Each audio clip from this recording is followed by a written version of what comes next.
ঈদটা মোটেই ভালো কাটলো না বাঙালিদের বা জিৎ ফ্যান্সদের। কেননা জিৎদা ঈদে সিনেমা রিলিজ করা মানেই একটা শিওর শট হিট হয়, ব্লকবাস্টার হয়, সুপার হিট হয় এবং ঈদের সেখানে আইটেম সং থাকে। দর্শকরা বা জিৎদার ফ্যান্সরা প্রবলভাবে এন্টারটেন হয় এবং উৎসবের মতো পালন করেন। সেম কেসটা বুম্বাদারও বহুদিন আগে যখন কমার্শিয়ালি বুম্বাদা পরপর সিনেমা করতেন, তখন প্রসেনজিতের ফ্যান্সরা দারুণভাবে সেই পরিবেশটা তৈরি করত এবং তারা সিটি বাজিয়ে হাততালি দিয়ে সিনেমাগুলোকে উদযাপন করত থিয়েটারে গিয়ে। কিন্তু এখন যুগটা চেঞ্জ হয়েছে, সময়টা চেঞ্জ হয়েছে। আমি একটা কথা বলতে চাই এখানে, খাকি দ্য বেঙ্গল চ্যাপ্টার, এই যে ওয়েব সিরিজটা হলো বুম্বাদা জিদ্দাকে নিয়ে, এই ওয়েব সিরিজটা যদি ঈদে সিনেমা হলের পর্দায় রিলিজ করতো তাহলে কেমন হতো? ঈদেই যদি রিলিজ করতো তাহলে কেমন হতো? আমার তো মনে হচ্ছে ফেটে যেত জাস্ট হল। ঠিক আছে, আজকে যে বিষয়টা নিয়ে অ্যাকচুয়ালি আলোচনা করছি যে জিৎ প্রসেনজিৎকে কি একসাথে, এই দুই জিৎকে কি টিভির পর্দায় না, আমরা টিভির পর্দায় দেখেছি অনেক রিয়েলিটি শোতে আমরা দেখেছি। বুম্বাদা এসছিলেন, জিদ্দার একটা শো ছিল স্মার্ট জোডি, তো বিভিন্ন জায়গায় আমরা দেখেছি যে, এবং সবার চাহিদা রয়েছে একটা যে থিয়েটারে হলের মাধ্যমে বড় পর্দায় বুম্বাদা জিদ্দাকে একসাথে আমরা ফাইট করতে দেখব, একসাথে স্ক্রিন শেয়ার করতে দেখব, একটা দারুণ কিছু মুভি হবে। তা সেটা কি সম্ভব? খাকি দ্য বেঙ্গল চ্যাপ্টারের এত বড় একটা সাকসেস হলো, যেখানে সালমান খান থেকে শুরু করে তামান্না ভাটিয়া প্রত্যেকে খাকি দ্য বেঙ্গল চ্যাপ্টার প্রশংসা করেছেন। বুম্বাদার জিদ্দার অ্যাকশন নিয়ে, বুদ্ধিমত্তা নিয়ে, অ্যাক্টিং নিয়ে কথাবার্তা বলছে। সেখানে কি বাংলাতে টলিউড থেকে কি আশা করা যায় না যে বুম্বাদা এবং জিদ্দা একসাথে কোনো সিনেমায় কাজ করবেন? আমার যেটা মনে হয় যে কোনো পরিচালক যদি তাদেরকে কাস্ট করতে পারেন, অ্যাপ্রোচ করতে পারেন এবং একটা ভালো গল্প বানাতে পারেন, সেই পরিচালকের নাম one and only Ravi Kinagi. Yes, এটা আমার ব্যক্তিগত মতামত। দেখো, রাভি কিনাগির ব্যাকগ্রাউন্ডটা আমরা সবাই জানি। তার বাবা প্রডিউসার ছিলেন, ডাইরেক্টর ছিলেন। তিনিও তার বাবার সাথে মিশে বা তার কাছ দিয়ে শিখেছেন। তার পরবর্তীকালে তিনি, আমরা জানি যে অ্যাসিস্ট্যান্ট ডিরেক্টর ছিলেন। তার পরবর্তীতে তিনি পরিচালক রূপে ইন্ডাস্ট্রিতে এসেছেন। উড়িয়া ফিল্ম, বাংলা প্রচুর ফিল্ম তিনি এর আগে বানিয়েছেন।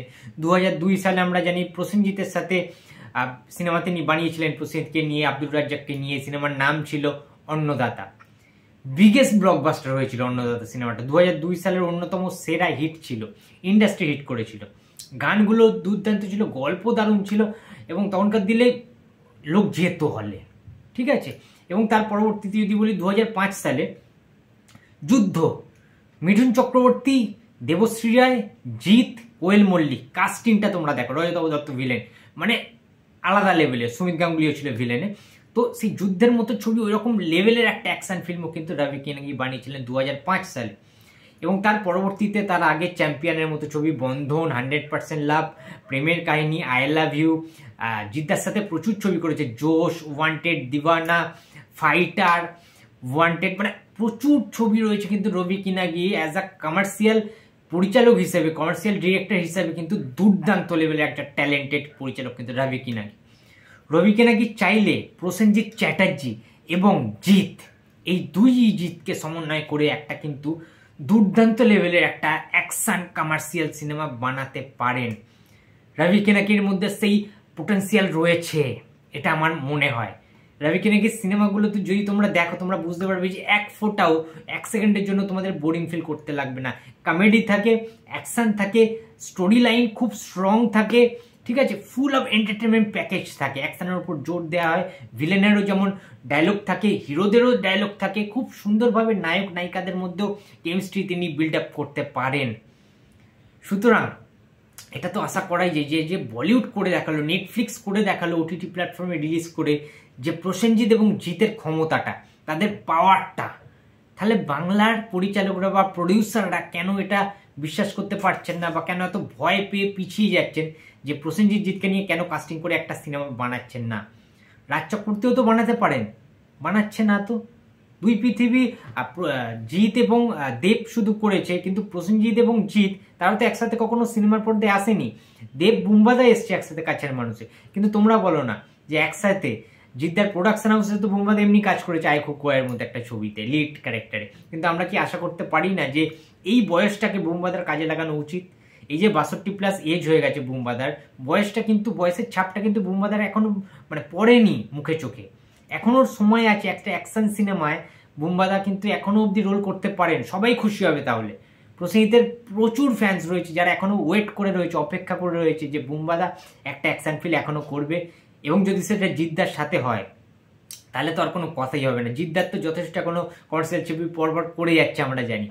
তো এবারে সময় এসছে টলিউড ইন্ডাস্ট্রির পরিচালকদের, প্রডিউসারদের ভাবার যে একটা জিৎকে নিয়ে এরকম যদি একটা অ্যাকশন কমার্শিয়াল সিনেমা লাইক যুদ্ধ সেরকম যদি একটা বানানো যায়, কিংবা প্রতিবাদের মতো সিনেমা, ধরো পার্ট 2 একটা তৈরি হলো, রঞ্জিত মল্লিককেও ইনক্লুড করে দেওয়া হলো সেখানে, জিৎ প্রসেনজিতের একটা ডুয়েল হলো, ক্ল্যাশ হলো, ঠিক আছে, একটা রিভেঞ্জ ড্রামা তৈরি করা হলো রাজনীতি নিয়ে, তাহলেও কিন্তু খারাপ হবে না।